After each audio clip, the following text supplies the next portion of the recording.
Maintenant, nous abordons le thème de la vérité. Ah, la vérité, la vérité, grand thème, bien piégé. Nous l'avons travaillé avec les enfants. Vous savez que normalement, on dit la vérité sort de la bouche des enfants, mais eux ne sont pas dupes. J'ai travaillé avec eux le thème, et là, vous voyez, en légende, on a choisi une certaine vérité sort de la bouche des enfants. Ils ont voulu qu'on choisisse une bouche d'égout, au demeurant très très belle. Voilà. Et évidemment, qu'on n'a jamais qu'une certaine face de la vérité et que nous sommes aussi au cœur d'un certain type de mensonge. Et ajouterais-je qu'il faut effectivement pouvoir se méfier de ceux qui nous promettent de dire tout, absolument tout. Sauf s'ils ont beaucoup d'humour, comme Pierre Perret, qui nous promet de tout dire sur le zizi. Sauf si nous avons l'humour aussi de ces très bons films, La vérité si je mens, 1, 2, 3, 4 et toute la suite.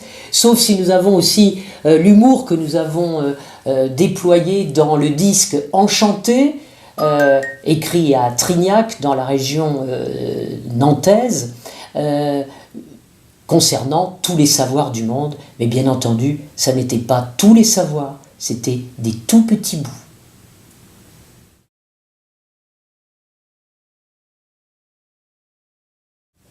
Alors, tous ceux qui disent « je te le jure sur la tête de en général, c'est les mamans qui en prennent plein la tronche. Ça nous ramène à très loin. Ça nous ramène notamment, vous la connaissez tous, cette énigme du sphinx. Or, en fait, c'était pas vraiment un sphinx, c'était une femme monstre, une sphinge.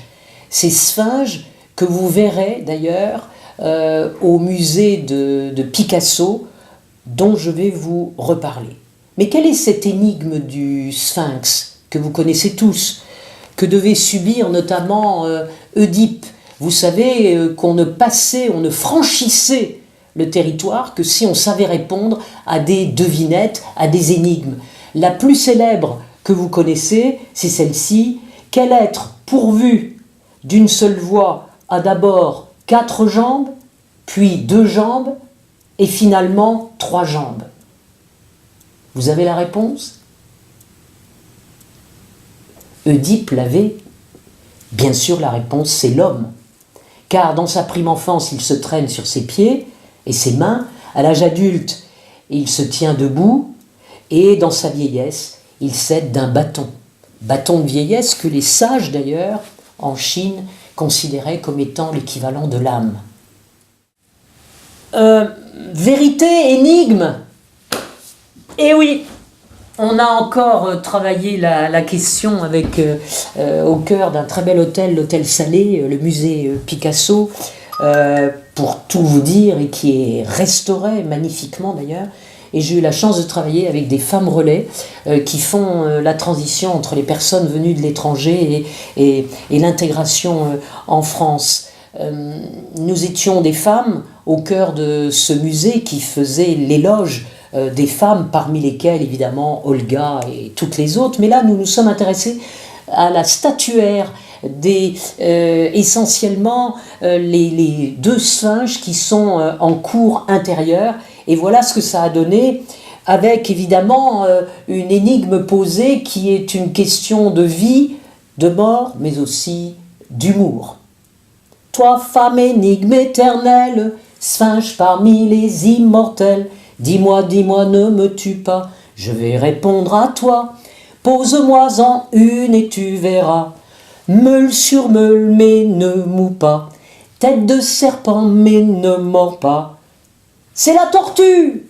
Tu vois, j'ai tout su. Tu vois, c'est la tortue. Il faudra pas tuer pour une devinette mal posée. Il faudra pas tuer pour une réponse mal tournée.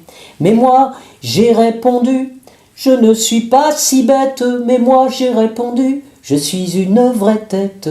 Alors, le reste des énigmes, c'est, par exemple,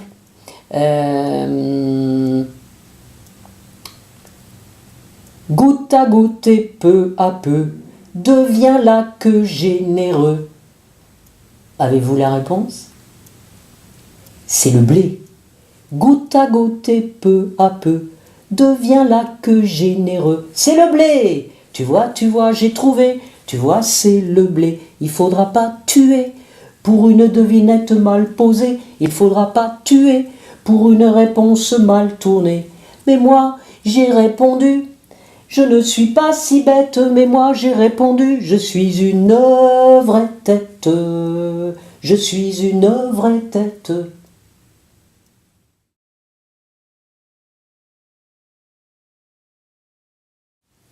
Je nous ai sorti avant de quitter ce thème de la vérité et de vous lire le poster, je vous ai sorti 3 passoires, 3 tamis extrêmement célèbres en philosophie. Notamment, nous nous retrouvons en compagnie de Socrate. Un jour, quelqu'un vient voir Socrate en lui disant « Il faut que je te raconte comment ton ami s'est conduit ». Et Socrate l'arrête en lui disant « Attends. Avant, je t'arrête. Avant d'aller plus loin, il faut passer ce que tu as à me dire par 3 tamis. Voyons un peu. As-tu vérifié, avec le premier tamis de la vérité, as-tu vérifié que ce que tu veux me dire est vrai?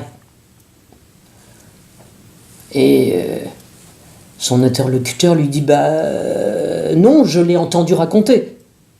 Donc, dit Socrate, nous pouvons passer au 2e tamis. Est-ce que tu as pu vérifier que ce que tu avais à me dire était bon? Et son interlocuteur lui dit pas forcément, ce n'est pas forcément quelque chose de gentil que j'ai à te dire. Alors Socrate dit passons au 3e tamis. Et le 3e tamis, c'est celui-ci. Est-ce que ce que tu avais à me dire te semble utile? Et là, son interlocuteur lui dit pas précisément. Alors Socrate dit ceci. Alors, si ce que tu avais à me dire n'est pas considéré comme vrai, n'est pas vraiment bon et n'est pas vraiment utile, alors je te conseille de l'oublier.